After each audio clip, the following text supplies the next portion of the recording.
বলবো। নমস্কার বন্ধুরা, আজকে আমি রান্না করব রুই মাছের কালিয়া। এখানে আমি 4 পিস রুই মাছ নিয়েছি। ভালো করে গরম হয়ে গেছে, সর্ষের তেল দিয়ে দেব।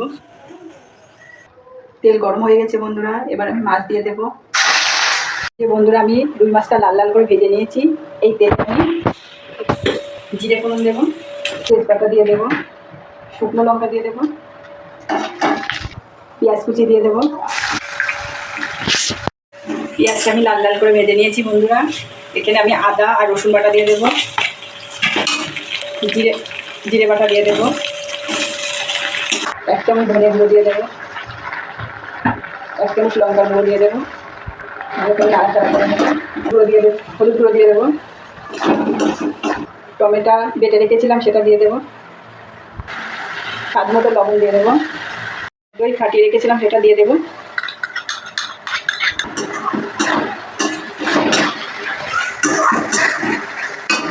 মশলার থেকে তেল ছেড়ে দিয়েছে, কত সুন্দর তেল ছেড়ে দিয়েছে। এবার আমি 2 বাটি জল দেবো, দিয়ে দেবো, ভাজা মাছটা দিয়ে দেবো আস্তে আস্তে করে।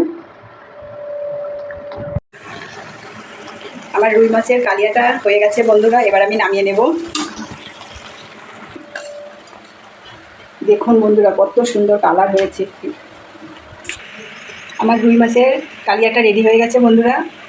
যদি ভিডিওটি ভালো লাগে তা লাইক করবে, শেয়ার করবে, আর রুই মাছের কালিয়া কে কে খেতে পছন্দ করে কমেন্ট করে জানাবে।